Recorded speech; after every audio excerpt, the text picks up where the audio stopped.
Salut tout le monde. J'avais envie de vous faire un petit débrief tout en utilisant la nouvelle fonctionnalité du live dans Facebook. En faisant ça, je peux changer. Waouh, magnifique, génial. Normalement, vous pouvez aussi laisser des commentaires. Ah putain, c'est horrible. Vous pouvez aussi laisser les nouveaux commentaires avec les nouveaux émoticônes. C'est la nouvelle fonctionnalité que Facebook a lancée cet après-midi. Mais j'imagine que vous êtes tous en train de regarder Marc. C'est ça qui est marrant aussi.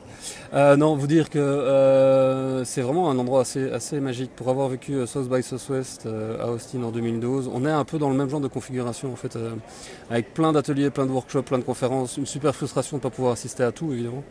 Mais c'est ça aussi qui fait la beauté de ce genre de truc, c'est qu'il y a plein de gens qui sont là. Plein de gens super intéressants qui viennent de partout dans le monde, et loin de là que des francophones, beaucoup d'Italiens évidemment, mais aussi beaucoup de gens qui viennent des pays de l'Est, des gens qui viennent des pays d'Amérique latine, des pays du Nord aussi. C'est très riche de rencontres. Faut vraiment se mettre dans le mood de ce genre de conférence. Ça prend un peu de temps pour s'immerger parce que c'est bruyant, ça va dans tous les sens. Il faut faire des choix forcément dans toutes les conférences. Moi, celle que j'ai choisi de suivre aujourd'hui, c'est une qui s'intéresse à l'indépendance des journalistes. Et parce que tout simplement il y avait dans le panel un gars, Jérémy Drucker, qui s'appelle, c'est un Américain basé pour l'instant à Prague, mais qui lance une plateforme de crowdfunding pour les pays émergents et notamment pour les pays où la liberté de la presse n'existe pas ou peu. C'est un choix tactique de leur part. Ils viennent de bénéficier de la bourse Google, d'INA. Et c'était vraiment super intéressant parce que, outre lui dans le panel, il y avait d'autres gens aussi qui étaient là. Alors je vais essayer de retrouver leur nom, j'avais noté ça quelque part. Voilà, Samir Padania aussi qui a beaucoup travaillé avec avec des ONG pour les aider à financer leurs projets médias. Voilà, c'est la grande réflexion qui tournait autour de tout ça. Et moi, c'est pour ça que ça m'avait intéressé de suivre ce panel. C'est comment est-ce qu'on peut être un média indépendant aujourd'hui? Comment est-ce qu'on peut être un journaliste indépendant? Parce que souvent se poser la question de pourquoi on est média, c'est se poser la question de c'est qui mes actionnaires en fait. Et dans le paysage médiatique actuel, c'est quand même très compliqué de s'y retrouver. On sait que les modèles économiques des médias sont cassés, qu'il faut les réinventer. En tout cas, ils sont plus aussi performants qu'avant. Il y a des nouveaux entrants qui sont là. Et dans toutes les réflexions qui sont sorties, il y en a deux, trois que j'ai. Je vais écrire un papier là-dessus parce que c'était vraiment dense. Et il y a vraiment plein de choses qui sont ressorties, mais notamment le fait que être indépendant, ça commence d'abord par bien se former à savoir de qui j'accepte de l'argent. Comment je finance mon activité journalistique, c'est savoir de qui j'accepte ou pas de recevoir de l'argent, et surtout comment je peux avoir plusieurs pattes à mon tabouret. Alors moi, ça fait écho à ma propre manière à moi de pouvoir me financer en tant qu'entrepreneur, en tant que formateur, avec toutes les différentes cordes que j'essaie d'avoir maintenant. C'est les mêmes questions qui se posent partout dans le monde. Aujourd'hui, il n'y a jamais eu autant d'opportunités de devenir média, il n'y a jamais eu autant de tuyaux, de plateformes, de supports sur lesquels on peut créer des contenus de qualité. Mais une réflexion qui revenait, c'est de dire qu'il y a une différence entre journaliste indépendant et faire du journalisme indépendant ou faire du journalisme indépendant de qualité. Et souvent la différence, c'est tout simplement dans le caractère sustainable ou pas de l'activité qu'on mène. Comment est-ce qu'on tient le choc à long terme? Comment est-ce qu'on fait en sorte que si un de nos bailleurs de fonds ne nous lâche pas, on ne crève pas. C'est un des problèmes qui vient de manière récurrente avec toutes les initiatives qu'on peut voir sortir. Et moi je m'en réjouis, de jeunes journalistes notamment qui se mettent ensemble pour créer des médias, pour créer des initiatives. C'est difficile de tenir la charge longtemps. Ils démarrent avec des bouts de ficelle et ils sont obligés de réinventer et d'imaginer des modèles économiques qui sont en fait les mêmes que ceux d'il y a 30 ans quand tous les autres médias sont nés, avec des logiques aussi qui sont celles des aides. Les aides à la presse sont des choses qui sont très cantonnées aux médias entre guillemets officiels. Les bourses de journalisme sont des bourses qui sont cadenassées sur des projets, alors qu'en fait on sait très bien aujourd'hui que pour financer un projet qui marche, il faut peut-être en financer 10 9 qui vont se casser la gueule. Et ça fait partie de la réflexion qui est ressortie aussi dans le panel, c'est de se dire qu'il faut un changement de mentalité, notamment des journalistes qui doivent apprendre à se vendre, à vendre leur contenu. Et c'est pas sale, faire du marketing éditorial, c'est quelque chose qui existe depuis la nuit des temps, mais aujourd'hui ça se fait à l'échelle des journalistes en tant que tel, puisque chacun a sa propre capacité de production en se réappropriant ses outils, et les outils du numérique sont fantastiques pour ça. Mais aussi ça donne un changement de mentalité de la part de ceux qui financent le journalisme, que ce soit l'État ou que ce soit les bourses, tous ceux qui aident en fait à ce que du journalisme de qualité et indépendant puisse sortir. et surtout être sustainable. Et ça, avec ce que je fais avec mes étudiants à l'IEX, ça fait écho évidemment, de se dire comment on peut mettre des jeunes dans une situation aujourd'hui qui va faire qu'ils vont réussir à se créer leur propre carrière, leur propre emploi, parce que la chance qu'ils se fassent engager direct après leurs études, elle est de plus en plus faible, même s'il y a toujours des stages, mais les stages en Belgique, on sait à quoi ça ressemble. C'est une très bonne manière d'aller se frotter avec le terrain, mais ce n'est pas forcément la meilleure manière de gagner sa croûte. Et donc, comment on peut rendre une activité journalistique sustainable dans le temps?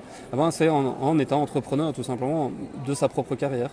En étant capable de prendre du temps pour raconter le processus sur lequel on est en train de travailler, d'expliquer pourquoi on se lance dans des projets et d'avoir conscience que la grande majorité des projets qu'on va lancer vont se casser la gueule, en fait. Mais c'est pas très grave à partir du moment où ces projets, on apprend des trucs. On se connecte à des audiences qui ont la capacité aujourd'hui de vous rejoindre très rapidement sur des projets, ne fût-ce que de venir discuter, interagir sur les réseaux sociaux, se nourrir de tout le feedback que les gens peuvent vous envoyer. C'est quelque chose qui est manifestement en train d'émerger aussi dans d'autres pays. Et là, on a plein de choses à apprendre, notamment de ceux qui sont, pour moi en tout cas, en fer de lance là-dessus. Et quand je vous parlais de Jérémy Drucker, la plateforme qu'il vient de lancer s'appelle Press Start. En gros, c'est une plateforme de crowdfunding pour les journalistes dans les médias, dans les pays émergents, dans les pays en tout cas où il y a peu ou pas de liberté de la presse. Et ils se focusent vraiment là-dessus. Comme je disais, ils viennent de recevoir une bourse de Google, dans le Google DNA pour avancer là-dessus. Et il est très humble par rapport à la démarche qu'il lance. C'est un gars, il a plus de 20 ans d'expérience dans le financement de projets, dans l'éducation, dans le média training et ce genre de choses. Et il dit on est vraiment sur des logiques où il faut diversifier le crowdfunding. Le crowdfunding en soi n'est pas quelque chose qui va rendre un média indépendant. Il faut trouver d'autres méthodes, il faut trouver d'autres types de crowdfunding aussi. Et eux, ceux qui lancent comme plateforme, là, c'est de dire on va repérer des personnes, vraiment des personnes, pas des organisations, des personnes, qui sont des bons journalistes et on va les aider à faire leur boulot du mieux possible, en les finançant le moins possible sur des one-shots, mais plutôt en essayant d'agir comme une espèce de fondation, entre guillemets, où des gens à l'autre bout du monde vont pouvoir financer des projets en ayant conscience qu'en finançant des projets à l'autre bout du monde, ils ont une capacité d'action et que le fait de faire bouger des lignes de force, quand des enquêtes journalistiques fonctionnent, ça fait bouger les lignes, ça force le politique à changer son fusil d'épaule dans certains cas. Et ces décisions-là, ces changements-là peuvent avoir des impacts chez nous, à l'autre bout du monde aussi. Et ça, c'est une manière, je trouve, très excitante de fonctionner, de se dire qu'on peut financer à distance des projets qui ont de la valeur d'un point de vue sociétal. Et ça, je trouve que c'est vraiment... c'est excitant d'ailleurs qu'une plateforme se lance comme ça. C'est pas les seuls, et c'est pas les premiers non plus à l'avoir fait.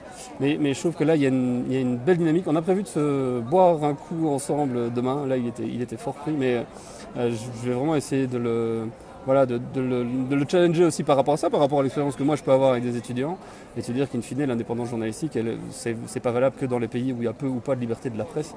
Je pense que, et ça a été dit aussi, notamment par tous ceux qui travaillent avec des ONG, c'est qu'au sein même de nos médias dits libres, dits indépendants dans nos pays développés, l'indépendance, ça passe aussi par la capacité à refuser de traiter certains sujets, par la capacité à refuser certains, comment je vais dire ça, certaines compromissions, pas forcément les compromis, il y a une différence entre compromis et compromission, mais certaines compromissions qu'il pourrait y avoir. C'est pas facile, c'est quelque chose qui se construit au fur et à mesure du temps, et c'est pour ça que je trouve que leur témoignage était vraiment super excitant, super intéressant et très humble en fait, dans leur démarche.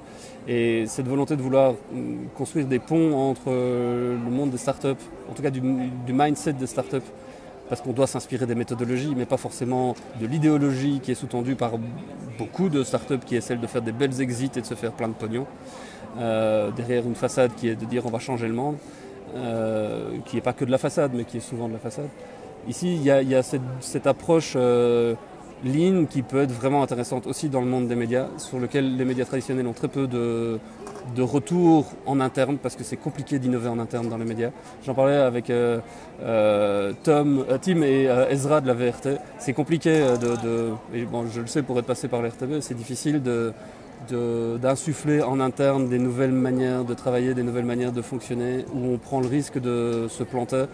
Parce que ça fait pas partie de notre culture, ça fait pas partie de notre ADN. On a une legacy quand on a un grand média sur lequel on ne peut pas s'asseoir et qu'on doit protéger, c'est évident. Mais dans les modèles économiques qui rendent sustainable une activité financière dans le monde du journalisme, grazie. Il y a moyen de construire différents modèles économiques où le crowdfunding a une capacité à un moment donné à changer un peu les choses. Et c'est pas une fin en soi, de nouveau, le crowdfunding. Ça existe depuis que les médias existent, les donations, les bourses, les fondations, les aides publiques, les abonnements, la publicité. Tout ça, c'est une manière de fonder un média, de le rendre sustainable. Et plus que jamais, aujourd'hui, il y a moyen de le faire parce qu'on a des tuyaux, on a des outils qui nous permettent d'agir à l'échelle globale, tout en étant ancrés localement. Et ça aussi, c'est une des choses qui est sortie dans le panel, c'est de se dire que de l'argent, il y en a. Il n'est pas forcément activable localement, mais de l'argent, il y en a. Il y a des gens qui sont passionnés et intéressés par du journalisme de qualité. Et si on arrive à toucher ces personnes-là, eh bien ces personnes-là sont prêtes à en donner à s'investir en temps, en argent, mais pas que. Aujourd'hui, chaque user, chaque lecteur, chaque personne qui interagit avec un journaliste, c'est quelqu'un qui crée de la confiance en fait. Et ça, c'est au cœur de notre métier, je pense. C'est de créer de la confiance, de faire en sorte qu'on crée de la valeur, on crée de la richesse, on informe les gens. Et c'est une activité qui n'est pas forcément bankable. Et donc il faut l'aider. Voilà. Et c'est pour ça que les aides, les bourses sont intéressantes à pouvoir aller chercher, mais pas que. Quand pour Prestart, ils ont réussi à aller chercher de l'argent chez Google, la première chose qu'ils se sont dit, c'est surtout ne pas avoir de l'argent que de Google. Et tout ça joue, c'est évident. Voilà, 10 minutes c'est long.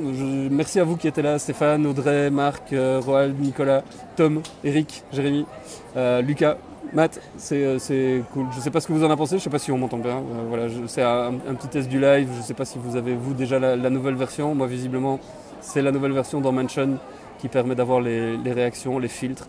Et je vais terminer en me mettant en Hulk. Voilà. Dans cette super petite ville, Pérouse est une ville vraiment magnifique. C'est vieux et en même temps c'est moderne, c'est surtout vieux. J'étais rarement venu en Italie, mais là je ne suis pas déçu du déplacement. C'est un marathon jusqu'à samedi matin pour couvrir un maximum de trucs. Quand même me remettre en mode normal, sinon je vais vomir. Mais voilà, si vous avez des questions, si vous avez des remarques, des critiques, des trucs où vous vous dites tiens, ce serait intéressant d'essayer de choper des gens qui sont ici. Le programme il est en ligne sur le site, je vais vous le remettre dans le lien. Et je vais sans doute écrire un petit billet autour de ce que j'ai pu... voilà, notamment sur le panel d'aujourd'hui. Il y a encore plein d'autres panels demain sur lesquels je vais essayer d'aller m'inspirer. C'est la principale raison pour laquelle je suis ici. C'est voilà, jouer l'éponge et rencontrer des gens. C'est vraiment très très gai. Voilà, merci à vous. Bonne soirée. Ciao.